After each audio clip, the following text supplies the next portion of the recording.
Olá, alunos de Geologia e de Engenharia.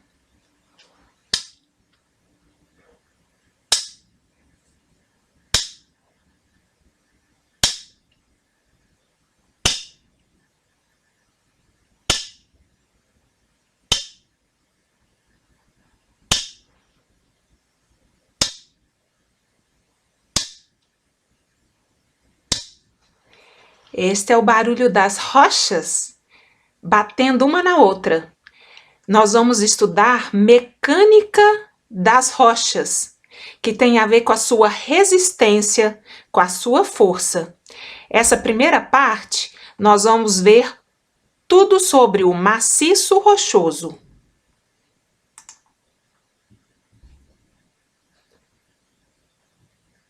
Essa imagem é tão linda que eu vou deixar um tempo vocês admirando isso. O que tem essa imagem a ver com mecânica das rochas?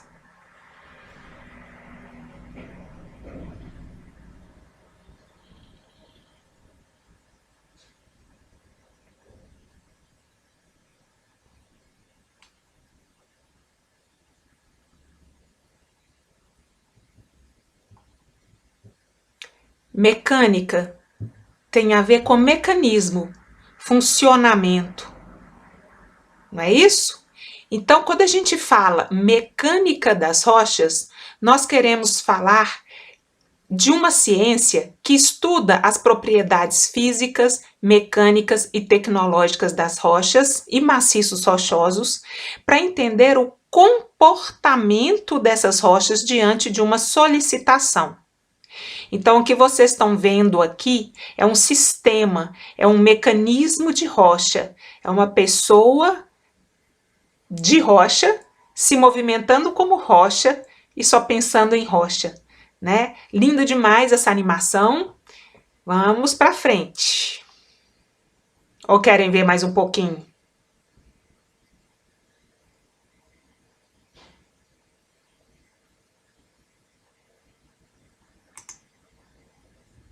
Muito bem. A nossa definição de maciço rochoso. Quando eu penso na rocha em si, na rocha sozinha, só a rocha, né? Por exemplo, um mármore, eu vou chamar essa rocha de rocha intacta, ou seja, é a rocha sem considerarmos a presença das estruturas, ou seja, um arenito, um granito, um gabbro, um mármore, é só a rocha, sem as estruturas. Quando eu penso nas estruturas imbricadas umas às outras, formando blocos imbricados, né, delimitando blocos que se imbricam uns aos outros, eu vou pensar na rocha intacta e nessas estruturas, nas falhas, na foliação, na xistosidade. Então, rocha intacta mais descontinuidades é o que a gente chama de maciço rochoso. É um conjunto de blocos de rochas justapostos e articulados. O material que forma os blocos constitui a matriz do maciço rochoso, também denominada rocha intacta, e as superfícies que os limitam, as descontinuidades. Então, a soma de rocha intacta mais as descontinuidades que delimitam blocos que se justapõem ou estão imbricados uns com os outros é o que a gente chama de maciço rochoso. Na mecânica das rochas e geologia de engenharia, a gente estuda o maciço rochoso. A gente não estuda somente a rocha intacta. Por quê? Porque nós temos que ver a relação dos blocos que comandam muitas vezes a deformação de todo o conjunto que nós chamamos de maciço rochoso.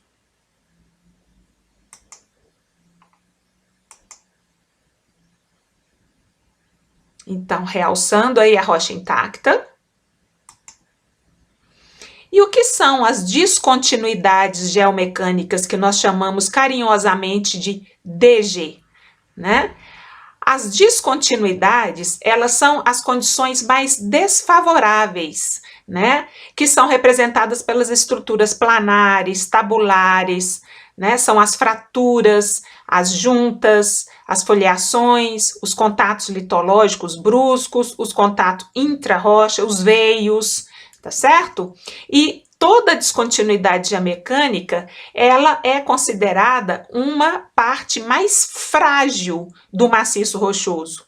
Então, se eu tenho aqui um maciço rochoso porque eu tenho descontinuidades e eu tenho blocos que se justapõem, né, e limitados por essas descontinuidades, a parte frágil, né, mais frágil desse maciço rochoso são exatamente aonde a gente tem as descontinuidades, as fraturas, as foliações, né, que são a parte que tira a resistência desse maciço rochoso. Então, eu tenho uma rocha aqui, que é um gneiss. A rocha gneiss é resistente, mas no conjunto, nesse maciço rochoso, com todas as suas descontinuidades, essa rocha, ela pode ser, né, quer dizer, o maciço rochoso, ele pode ser frágil, ele pode ser pouco resistente, embora a rocha intacta seja resistente. Deu para entender?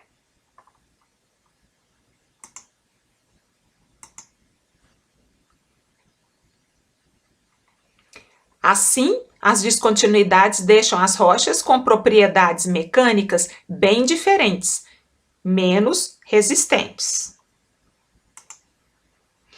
Bom, então eu tenho aqui um maciço rochoso.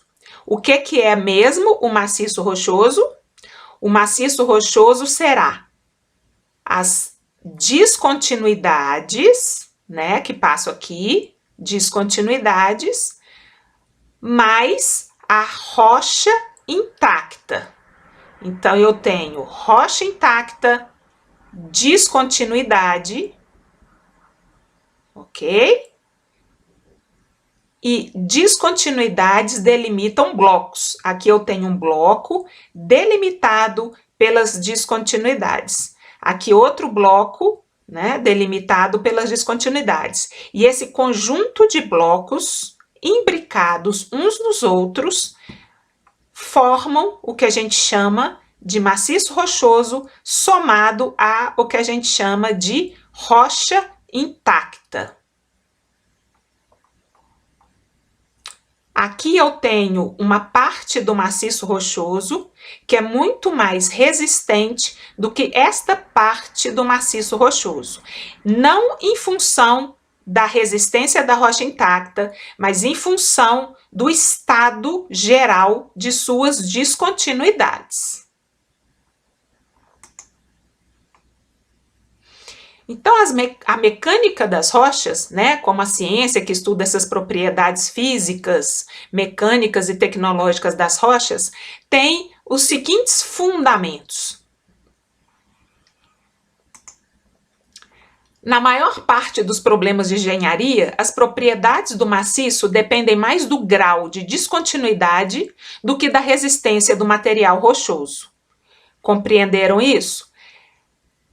A maior parte dos problemas de engenharia, as propriedades do maciço vão depender muito mais do grau de descontinuidade, por exemplo, do grau de fraturamento, do que da resistência do material rochoso ou da rocha intacta. Foi o que eu falei no slide anterior. O material rochoso pode ser muito resistente, a rocha intacta pode ser muito resistente, entretanto, o grau de descontinuidade, o grau de fraturamento do maciço, muitas vezes vai ser mais importante para determinar a resistência desse maciço rochoso e para justificar os problemas que a engenharia tem com relação às propriedades do maciço rochoso. Vamos ao segundo fundamento.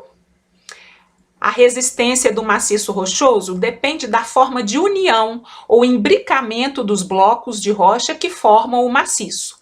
Então, como que esses blocos estão imbricados uns com os outros, né? Existe um espaçamento, existe água percolando entre eles, então a resistência vai depender muito mais de como eles estão imbricados, como é que estão o grau de descontinuidade entre os blocos, do que da própria rocha. Então é uma continuação do primeiro fundamento. O terceiro fundamento, A deformabilidade deve-se aos deslocamentos internos dos blocos rochosos unitários dentro da estrutura geral do maciço. Então, quando eu tenho um deslocamento interno de um bloco no meu maciço rochoso, eu posso pensar em deformabilidade.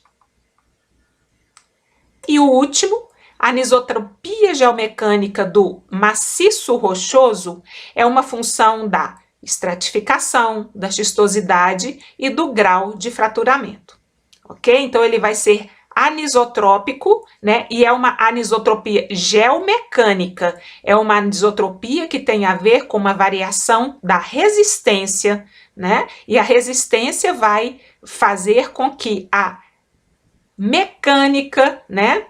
O comportamento do maciço rochoso seja anisotrópico, porque vai ser uma função das descontinuidades.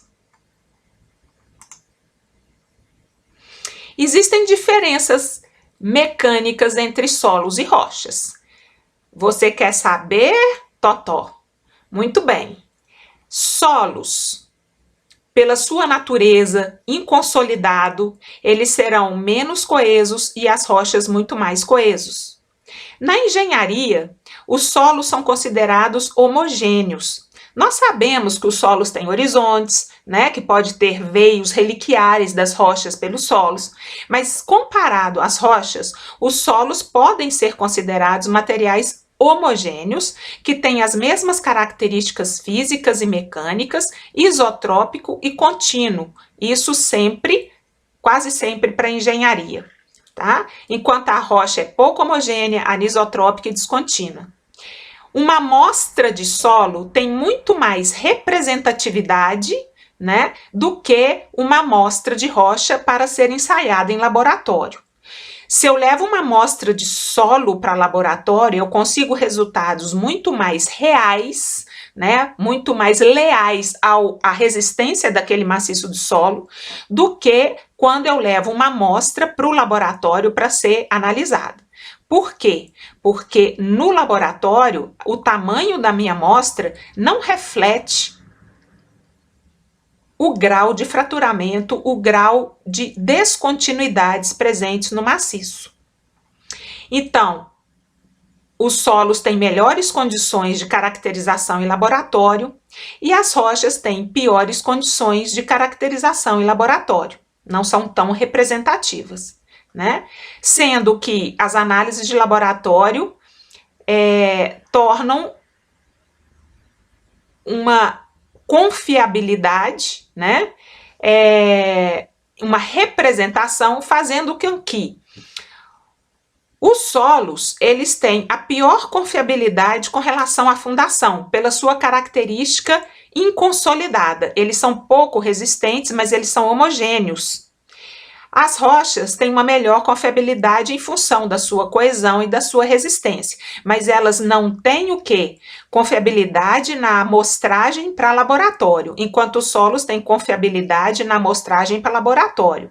Ou seja, o resultado do laboratório vai ser mais fiel, né, para qualificar o comportamento do solo com relação à fundação do que o resultado do laboratório com relação à rocha, para qualificar o material com relação à fundação. E variações de sua propriedade com o tempo, né? O solo já passou por intemperismo, processos pedológicos, então ele tem menos variação, enquanto que as rochas, uma vez expostas ao tempo, elas vão sofrer um intemperismo numa velocidade muito mais rápida do que os solos.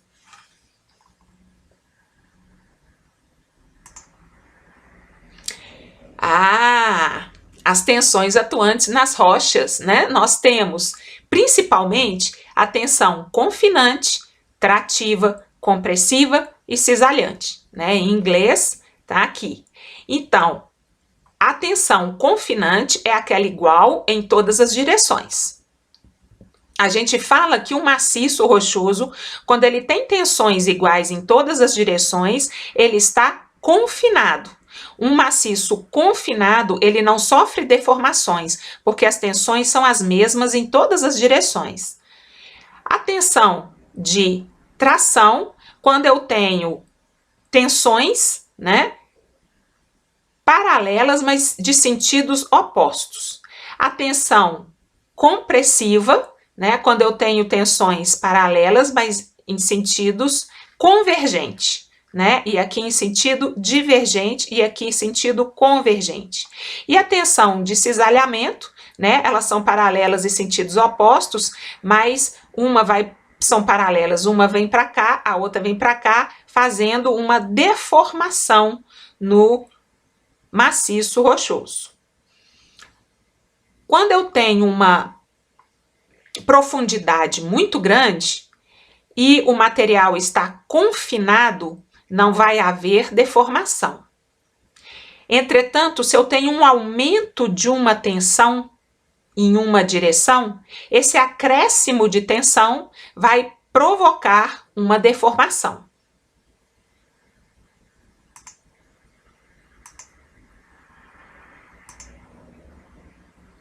Então, é isso aí. Cortou um pouco o filminho da tensão cisalhante.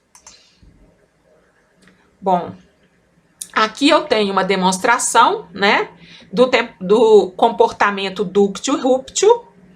Nós sabemos que em grandes profundidades da crosta, a tendência dos materiais rochosos é terem um comportamento mais dúctil. E à medida que a gente aproxima da superfície, o comportamento dos materiais será mais rúptil. Esse comportamento rúptil é uma característica muito real na engenharia, porque na engenharia nós trabalhamos em profundidades menores, né, mais próximas à superfície. E o comportamento dúctil são associados a profundidades maiores. Entretanto, né, nós temos aqui a taxa de deformação, né, o campo rúptil, ele é característico de baixas temperaturas, baixas tensões confinantes, alta taxa de deformação. Então, o que é baixa tensão confinante? Você se lembra do que é tensão confinante? Aquela tensão em que as tensões são iguais em todos os lados. Mas se eu estou aqui em superfície, a tensão confinante da proximidade, né, do ponto próximo à superfície, é muito menor do que a tensão confinante em profundidade. Não é isso? Aqui eu tenho um peso das rochas muito maior, né? A profundidade da crosta aumenta a tensão confinante. Então, o estado rúptil, né, o campo rúptil, ele está caracterizado por baixas temperaturas, obviamente, ele está mais na superfície, baixas tensões confinantes e alta taxa de deformação, ou seja, quando se rompe, essa ruptura ela é rápida, então a taxa de deformação é rápida. Quando eu tenho o campo dúctil, né, eu tenho altas temperaturas, altas pressões confinantes, baixas taxas de deformação, velocidade da deformação. Então, quanto maior a profundidade, maior a pressão confinante e mais o campo de tensões será dúctil e também associado com altas temperaturas, mas a velocidade de deformação será baixa, tá certo? Aqui eu tenho uma experiência, né? Eu tirei isso do Decifrando a Terra. É uma experiência de uma compressão, né? De uma tensão submetida numa amostra de rocha. Aqui, sigma 3 significa tensão menor, que é igual em todos os lados, ou seja, ela é a tensão de confinamento. Quando sigma 3 é pequena, a amostra foi submetida a uma tensão de confinamento única, né? Mas uma tensão de confinamento pequena, baixa, ou seja, ela está representando a superfície. E aqui eu tenho uma tensão de confinamento mais alta, né? Sigma 3 é mais alta, então essa experiência aqui está representando grandes profundidades. Então, eu submeto a minha rocha, a minha amostra, a uma alta tensão de confinamento e submeto a minha amostra a uma baixa tensão de confinamento. Vou aumentando a tensão, rapidamente essa se rompe, enquanto que essa aqui passa a ter um comportamento plástico. Não é isso? Porque ela está numa alta tensão de confinamento.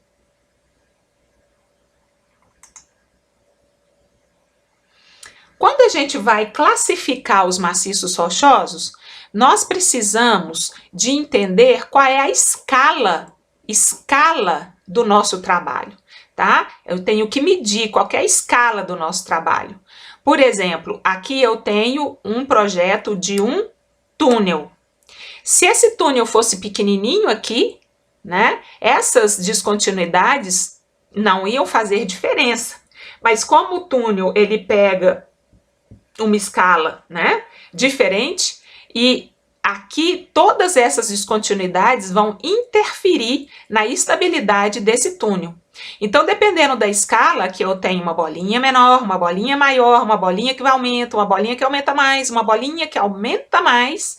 Então, nessa escala, eu só tenho que me preocupar com a resistência da rocha intacta. Nessa escala, eu já pego uma descontinuidade que vai interferir no meu projeto. Aqui eu já pego duas descontinuidades. Aqui eu já pego várias descontinuidades. E aqui eu já pego um maciço totalmente fragmentado e muito menos resistente do que se eu for trabalhar nessa escala apenas da rocha intacta.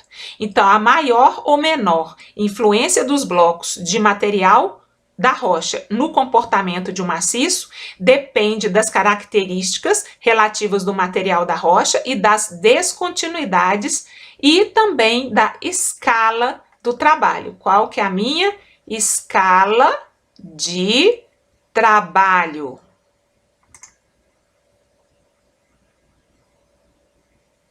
Isto aí. Vamos ver se vocês entenderam. Vou repetir. Eu tenho aqui um túnel, numa escala, numa dimensão. Eu tenho aqui um outro túnel em outra dimensão. E eu tenho esse túnel em outra dimensão.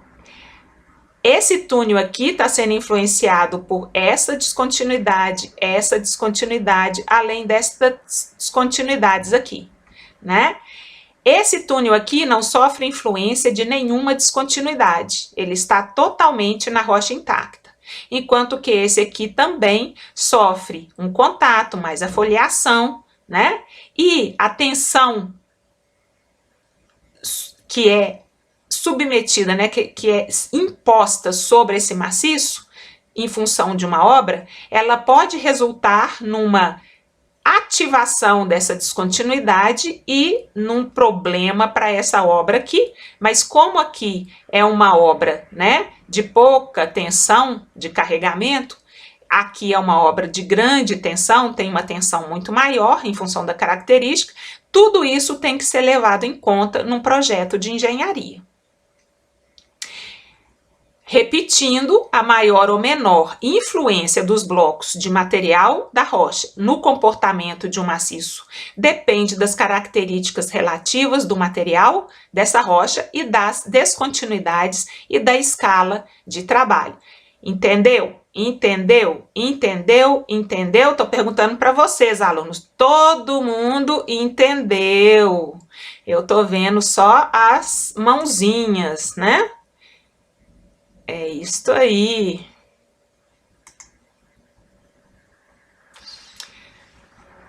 Aí nós vamos ver a descrição, né, de um maciço rochoso.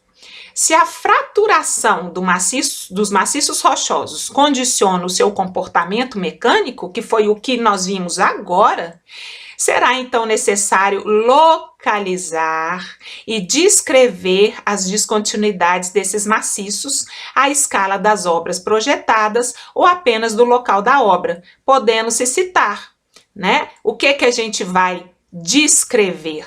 Os acamamentos, os contatos litológicos, foliações, juntas ou diáclases e falhas.